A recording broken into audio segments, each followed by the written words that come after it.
بسم اللہ الرحمن الرحیم۔ نبض کے بارے میں بہت سارے لوگ سوال کرتے ہیں کہ تشخیص کا طریقہ کار کیا ہے آپ کے پاس، آپ کس طریقے سے تشخیص کرتے ہیں؟ تو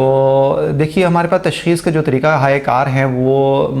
مریض کی زبان سے بھی کچھ چیزیں معلومات ہو جاتی ہیں، مریض کو کیا تکلیف ہے وہ اپنی تکلیف بتا دیتا ہے، لیکن یہ کل نہیں ہے۔ دوسری تشخیص کا طریقہ کار ہے قارورہ، یعنی پیشاب کے ذریعے سے اس کا پیشاب بتا دیتا ہے، اس کی رنگت، اس کی کثافت، اس کی کیفیات بتا دیتی ہیں کہ اس مریض کو کیا تکلیف ہے۔ تیسرا ایک بہت بڑا طریقہ کار نبض کا ہے جو ماضی کے ہزارہ سال سے چلا آ رہا ہے کہ مریض کے نبض پہ ہاتھ رکھ کے اس کی کیفیت کو، اس نبض کی لمبائی، چوڑائی، گہرائی، اس کی سرعت، اس کے قوام، اس کی سلبیت کو دیکھ کر مریض کی اندر کی کیفیات کو بڑی آسانی سے جانا جا سکتا ہے۔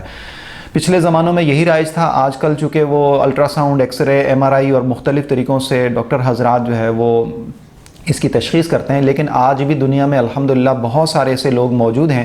کہ جو نبض پہ ہاتھ رکھ کے مریض کی اندرونی کیفیات کا بخوبی جائزہ لے سکتے ہیں، اور الحمدللہ میں بھی اسی طریقے پہ کام کرتا ہوں کہ مریض کی نبض کو دیکھ کر اس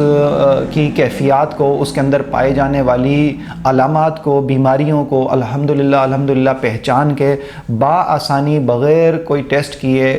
نبض کی پہچان کے ذریعے سے اس مریض کی پہچان، مریض کے ساتھ اس کی مرض کا پہچان، مرض کے ساتھ اس کے لیے پھر تجویز الحمدللہ مریض کو صحت تک پہنچا دیتی ہے۔ یہ نبض اتنی کمال ہے، بظاہر تو یہ شریان کی تڑپ ہے، لیکن اس تڑپ کی کیفیت کو جان کر الحمدللہ بعض اوقات مریض کیا کھا کے آیا ہے یہاں تک کا بھی اندازہ ہو جاتا ہے، اور اس کے اندر کیا کیا چیزیں دوڑ رہی ہیں اور کیا اس کے اندر امراض پائے جاتے ہیں یہ بھی پتہ چل جاتا ہے۔ پھر یہ نبض جو ہے یہ مختلف ہوتی ہے، جیسے چھوٹے بچوں اور بچیوں کی نبض ایک ہوتی ہے، لیکن جیسے ہی بالغ ہو جاتے ہیں تو لڑکی کی نبض بالکل الگ ہو جاتی ہے، لڑکے کی نبض بالکل الگ ہو جاتی ہے، یعنی نر اور مادہ کا جو اختلاف ہے، لڑکے اور لڑکی کا، ان کی نبضوں کا بھی اختلاف ہے۔ تو یہ اندھا حکیم بھی ہو تو ہاتھ رکھ کر بتا سکتا ہے کہ یہ جوان عورت کی نبض ہے اور یہ جوان مرد کی نبض ہے۔ پھر اسی طرح بچیاں جو حالت پیریڈز میں ہوتی ہیں، حالت حیض میں ہوتی ہیں، ان کی نبض بالکل بدل جاتی ہے، تو اس کو بآسانی پہچانا جا سکتا ہے کہ اس وقت ان کا پیریڈ کا دورانیہ ہے۔ اسی طرح وہ بچی جو حالت حمل میں آ جاتی ہے تو نبض پہ ہاتھ رکھ کے یہ بھی بتایا جا سکتا ہے کہ حمل ہے، اور یہ بھی بتایا جا سکتا ہے کہ الحمدللہ کہ اس کو لڑکا ہے یا لڑکی ہے، یعنی حمل کی کیفیت کا بھی اندازہ بغیر کسی ٹیسٹ کے بآسانی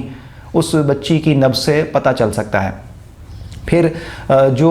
بزرگ ہو جاتے ہیں، یعنی 50-55 سال میں، پھر قرآن کہتا ہے وہ ننکس فی الخلق، ہم تخلیق میں لوٹا دیتے ہیں، تو جو بچوں کی نبض ہوتی ہے یہی بزرگوں کی نبض ہو جاتی ہے۔ تو جو چھوٹے بچے ہیں ان کی نبض میں اور بزرگوں کی نبض میں فرق آ جاتا ہے، ایک جیسی ہو جاتی ہیں، لیکن تھوڑا سا رطوبات کا فرق ہوتا ہے کہ بزرگوں کی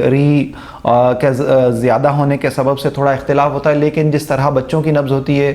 قرآن کہتا ہے ہم تخلیق میں لوٹاتے ہیں، تو وہی بوڑھوں کی بھی نبض ہو جاتی ہے۔ تو بآسانی الحمدللہ اس نبض کے ذریعے سے وہ بڑی بڑی تشخیص کی جا سکتی ہے کہ جو آپ ہزارہا روپے دے کر ایم آر آئی کے، الٹرا ساؤنڈ کے،